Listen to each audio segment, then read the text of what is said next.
And for more on this year's BRICS Summit, I want to bring in Liu Zhiqin, a senior fellow at Renmin University's Chongyang Institute for Financial Studies.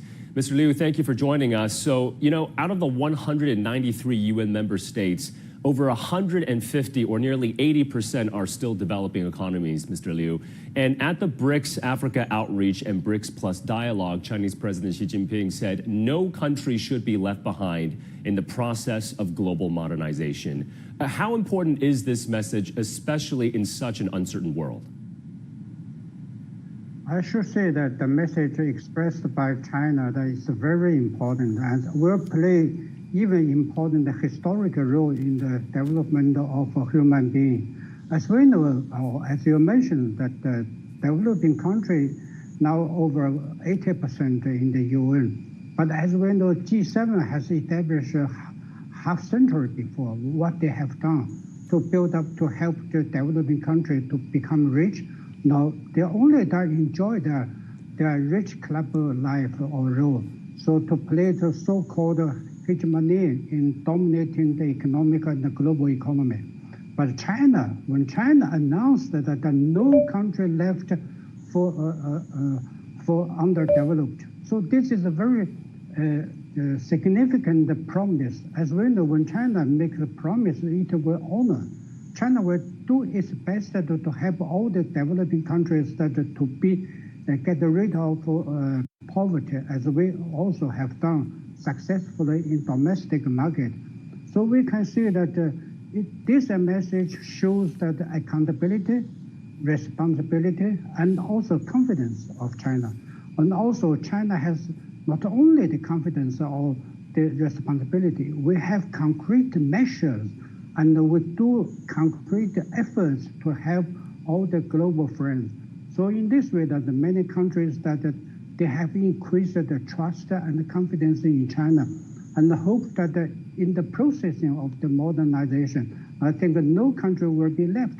This is a real privilege. The promise made by China also will be made by the BRICS countries. And of course, Mr. Liu, one of the major outcomes from this year's summit is 6 major developing economies being invited to join BRICS, including the energy giants of Saudi Arabia and Iran, their full membership taking effect at the start of next year. So what does an expanded BRICS, you think, mean for developing economies and especially their ability to really shape the global discourse? I should say that the expansion of the membership of BRICS that shows many stories that can tell the global market and many developing countries that we have future, we have bright future in the cooperation with the BRICS. Because as we know that when BRICS established in the past decades, that we have already done a lot to help in the global market and the global developing countries. Many developing countries have already enjoyed all the benefits from BRICS cooperation. And I think the expansion of the BRICS have been already expressed over years. But before the pandemic, I think that some countries should be already applied for the membership, but due to the pandemic, I have delayed such processing.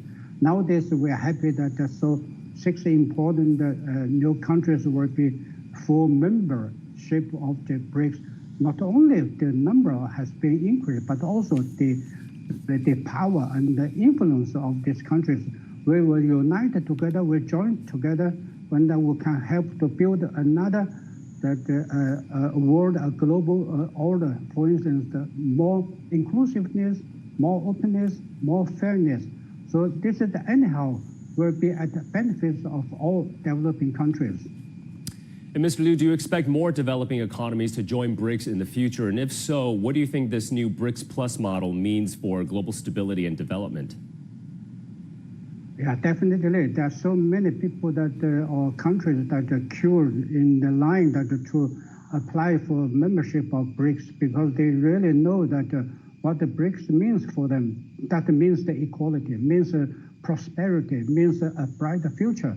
So they do not like the hegemony that are played by the G7 and other rich countries or Western developed countries. So they prefer to have this similar history development and can enjoy the similar experience for economic development with the BRICS. So that will mean that I think that for the whole global stability and prosperity will give another way and another answer, another proposal for the whole world that how to further develop our economy and make our human being really as a shared future. So in this way that I think in the future, more countries will join the BRICS and the BRICS influence will be expanded, will be getting stronger.